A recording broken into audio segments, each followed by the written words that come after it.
자, 경남 진주 아파트 방화 사건, 이 안인득 사건 기억하실 겁니다. 너무너무 유사한 사건이 벌어졌어요. 네, 맞습니다. 영상을 보면서 설명을 드리겠습니다. 영상 보시면요. 한 남성이 오피스텔 복도를 돌아다니는 모습인데 잘 보면 손에는 흉기를 들고 있습니다. 누군가 나오기를 기다리는 듯이 문 앞을 계속 서성이는 모습입니다. 또 겉옷에 흉기를 숨기는 모습도 저렇게 고스란히 포착이 됐습니다.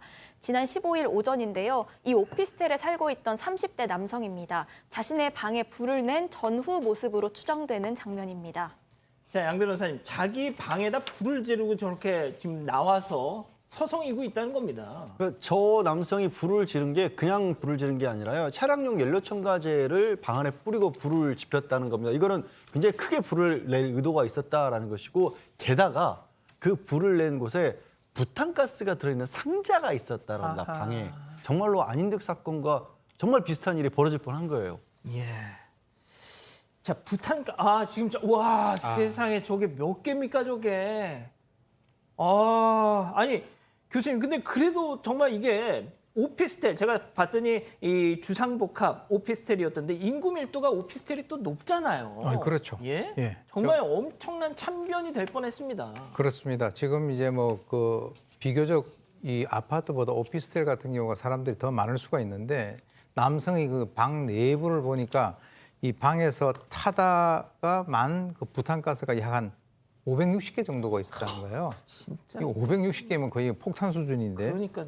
거기에다가 이제 인화성 그 액체인 그 차량용 연료 첨가제 수십 병을 들이붓고 이제 불을 붙였는데, 그래서 이 관리사무소 직원이 거기 처음 들어가 봤을 때는 바닥에 물이 있고 기름 냄새가 나서 처음에는 무슨 배관 가스가 터졌나 이렇게 착각을 할 정도였다라고 합니다. 자, 정말 소름 끼치는 사건인데요. 관련해서 저 오피스텔 관리사무소 직원분의 얘기 잠깐 들어보시죠. 불렀는데 개방을 하자. 그 문을 딱 개방을 한 거예요. 딱 보니까 부탄가스가 문 앞에 그 방바닥에 한 박스, 두 박스를 내가 딱 봤어요. 이건 이상하다. 이건 아니다. 그래가지고 바로 119 신고. 119 와가지고 현장 딱 보더니 이거 바로 경찰서 신고. 바닥에 뿌려놨기 때문에 거기까지 인화가 되면은 이제 옆에 번져 있던 것도 동시다발적으로 폭죽같이 터지게. 박 변호사님, 네. 아까 정말 교수님 말씀처럼 560개의 이 부탄가스가 있었으면 거의 그냥 어지간한 폭탄 정도의 위력이었을 텐데 피해는 크지 않았던 것 같아요. 큰일 날 뻔했는데요. 스프링쿨러가 바로 작동하는 바람에 이게 꺼져버렸고요. 그래서 이 범죄 자체도 묻힐 뻔했습니다. 그렇지만 쾌쾌한 냄새가 나는 것을 느낀 이웃 주민이 경찰에 신고를 했고요. 경찰이 가면서 결국은 알게 됐는데, 더 문제가 지금 얘기했는데 15층짜리 오피스텔입니다. 예. 원룸이 70여 개가 있었고요. 학원도 있었습니다. 아. 만약에 터졌다 그러면 예. 정말로 큰 대형 참사로 갈 수 있었던 아찔한 상황이었던 것입니다. 자, 그럼 여기서 이번 사건 체크포인트 짚어보죠. 건물을 폭파하려고 이런 짓을 벌였다. 사실 진술이 굉장히 오락가락하고 있습니다. 이 남성은 불을 지른 뒤에 정작 본인은 도망을 쳤습니다. 그래서 이 다음 날 부모의 자택 앞에서 긴급 체포가 됐는데요. 애시당초에 그 불을 지른 이유에 대해서는 건물을 폭파하려고 했다, 이렇게 진술을 했습니다. 그런데 갑자기 이어서 부탄가스를 무료 나눔하려고 했다, 이런 얘기를 하더니 또 기억이 안 난다고 하는 등 이 진술 내용을 계속 바꾸고 있는 것으로 알려졌습니다.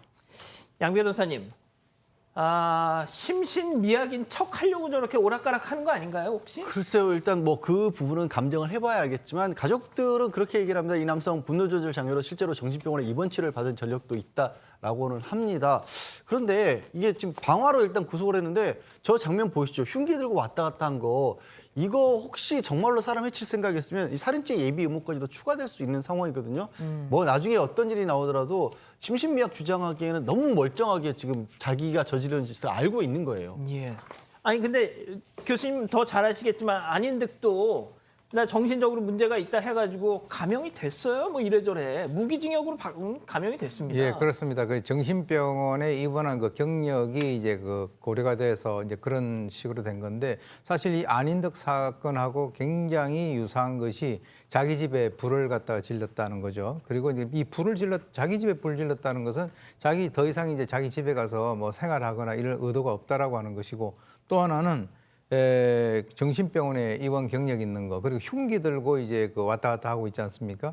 저게 이제 우리가 보게 되면 흉기를 들고 있다는 거 그리고 들고 다니는 그 모습 자체를 좀 평가하건대 살기가 등등하거든요. 그러니까 만약에 이 스프링쿨러에 의해서 화재가 저렇게 진압이 되지 않고 만약에 많은 사람들이 튀어나왔다라고 한다면 일종의 그 안인덕이 했던 그러한 그 범죄에 대한 그 모방 범죄, 일종의 그 카피캣의 그런 그 효과를 본인이 의도를 한 것은 아닐까라고 하는 생각이 드는데 지금 와서는 뭐 이런저런 횡설수설하고 있는데 경찰 수사를 저희가 좀 지켜봐야 될 것 같습니다. 그러니까 안인덕 사건이 뭐 기억하시겠지만 불을 지르고 그 불을 피해서 나오는 사람들을 그 병목 그 길목 한복판에서 기다리고 있다가 닥치는 대로 그것도 노약자만 이렇게 해를 해서 5명을 살해했던 사건 아닙니까?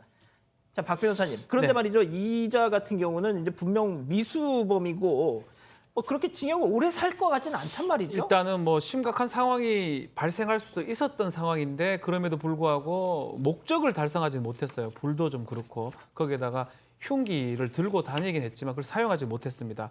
그렇지만 이제 살기라든지 이런 것들 또 확인이 된다 그러면 살인죄 같은 경우는 예비 음모죄도 처벌이 됩니다. 방화죄도 마찬가지긴 한데요. 방화는 뭐 제가 봤을 때는 불이 그래도 붙었기 때문에 기수가 될 수도 있을 것 같은데요. 이걸 갖고 경찰이 어떤 목적으로 이런 것들을 하려고 했는지 좀 더 조사가 필요할 것 같고요. 뭐 그걸 통해서 좀 처벌이 필요할 것 같습니다.